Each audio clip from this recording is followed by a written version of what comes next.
enjoy being physical. A lot of things about physicality I do like.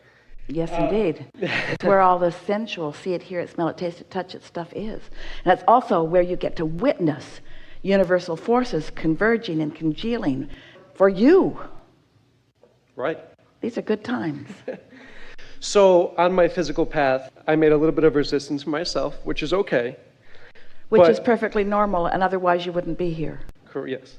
I want to talk about, I understand that I sift through the contrast of life, and I choose my preferences on what I want. Can't help it, can you? What's that? Can't help it. I cannot. But I feel like I understand that I just make my preference and I let the universe bring it to me. Yeah, if you're smart. Yeah, this is the problem. Get out of your own way. Mind your own business, which isn't your business. So I just want to talk about how, I let the universe bring it to me versus feel like I have to physically make it happen. Well, it's fun when you're feeling really good to think about what you want and why you want it, and to imagine it coming about. Because that way, you are bringing pleasure to yourself in your now as you think about things that are important to you. And the more detailed that you become when you're feeling good, then not only the more fun it is, but the faster the energy moves, and the more hands-on feeling you have, the more your own hands in your own clay. But if you're really actually worried about it or only hoping for it, and there's still doubt laced in your vibration, then the more you talk about it, the more you shoot yourself in your own foot, because you're actually contributing to the vibration that exists rather than the vibration that you're reaching for.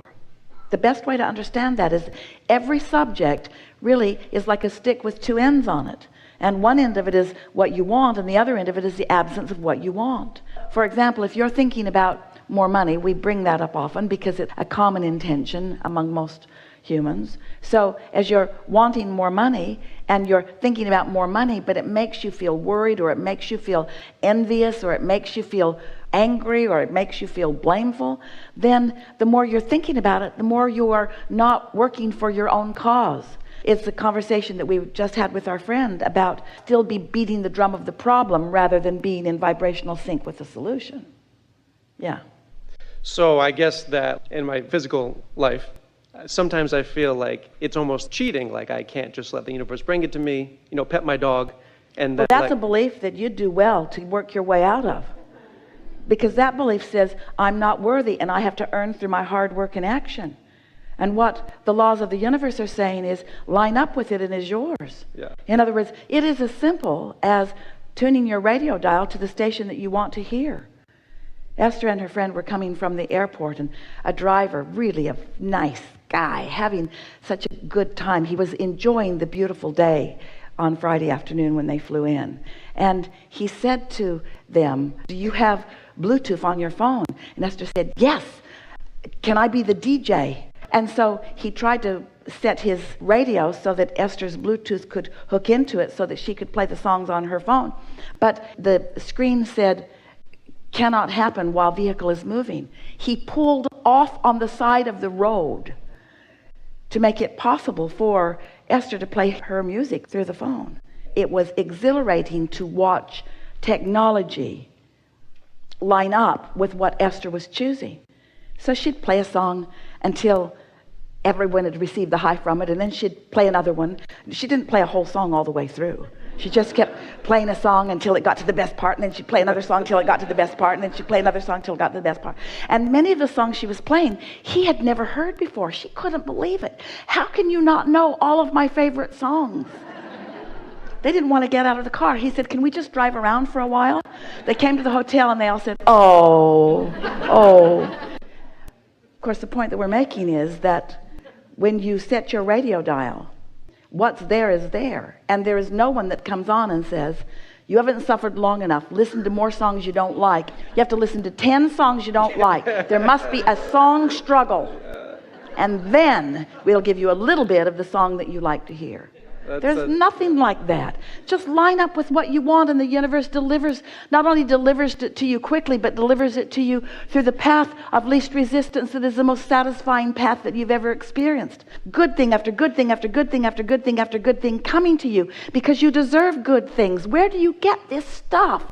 Who has pinched you off from your sense of worthiness? Someone with shortage consciousness about the good stuff. Someone who thinks the pie is only this big, and if you get too much of it, you'll deprive them of it.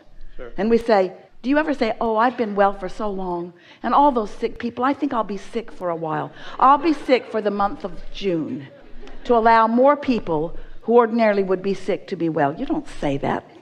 Because you know that you're not depriving anyone of wellness, and you're not deprived by being well, and you're not depriving anybody of clarity by being clear-minded. You're not depriving anyone of anything by tuning in, you see. But there are those who don't know that, who convinced you that you should not be selfish. They accuse us. Abraham, you teach selfishness. We say, guilty as charged. We do. If you're not selfish enough to care about how you feel, then you're not going to tune into the resources that are already earmarked for you. You should see your vortex. If you want to feel worthy, if you want to know, oh, we would like so much if you could peer into this vortex and understand all the good stuff that you've put there since you were born into this body and even before, how it's all there encoded with the vibrational DNA of that which is you, all queued up for you, just waiting for you to get into that sweet spot so that you can lean forward and not get conked on the head with something. To get in that sweet spot where you have the sensation of what to do and when to do it. That's actually perfect, and I'm going to use that. My other question is, so, I believe that, I've heard that Earth is like a master class, because as infinite intelligence, we chose to come to Earth knowing that we were going to forget who we actually were in order to remind ourselves and work our way back towards that. Part of what you're saying is true in that you don't remember before, because you don't need the clutter of all of that, because from the lives that you lived before, you've created a vortex that always remembers. And when you get in sync with who you are, you always remember. Do you want to have all of the conversations that you've ever had in this lifetime today with us?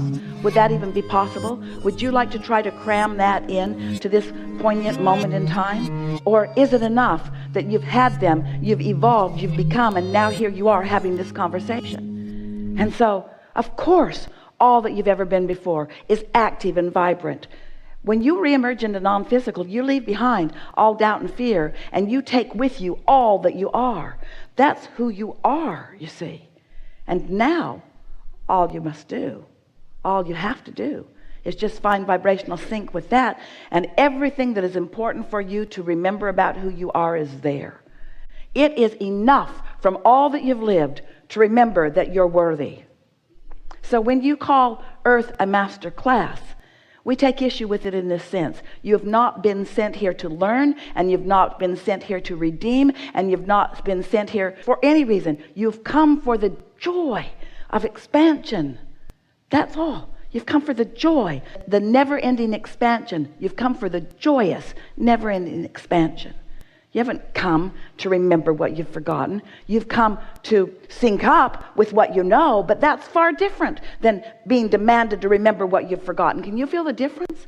When you sync up with who you are, our friend, how do you think she knew that the grate from the ceiling was going to fall? Is that something that she needed to remember? Oh, I have to remember everything that fell on me in every past life.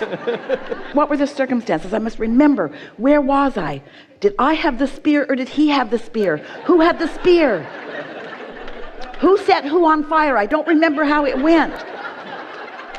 Did I fall in the big hole, or did a tree fall on me? I can't remember. I can't remember these things. It's not like that at all. You get tuned in, tapped in, turned on, and in your powerful now, and your inner being knows where you stand in relationship to all else and gives you guidance, you see. It's not a master class. It's a master tuning, a master aligning. It's being the master. It's having the enlightenment. It's being in sync with that knowing, you see. That's awesome. I just have one last thing. If Abraham wants to add anything, one of my favorite sayings I've heard is that circumstances don't matter, only state of being matters. And I want to see if Abraham had anything to add to that statement. Instead of the word circumstances, we like to use the word conditions, because you have a human phrase that you use quite often, but you sort of misunderstand it when you talk about unconditional love. So we would say unconditional alignment, or uncircumstantial alignment. Unconditional meaning that you can find alignment regardless of the condition. But if you let the condition occupy your thinking, then the condition, it might be a wonderful condition and it might cause you to soar, but it might be an awful condition and it might cause you to vibrationally plummet. And if you develop patterns of focusing on things and then having reactionary responses, you don't have control over your alignment. You see what we're getting at? If you need things to be good, and when they are, you feel good, now you are looking around at conditions and you're going to find those that don't feel good too. But if you've mastered the understanding that you can feel as good as you have chosen to feel, it takes a little practice. But as you show yourself that you can feel good regardless of the condition, now in your alignment, the condition must change. Very important point. Thank you. Your questions could not have been more exhilarating to us.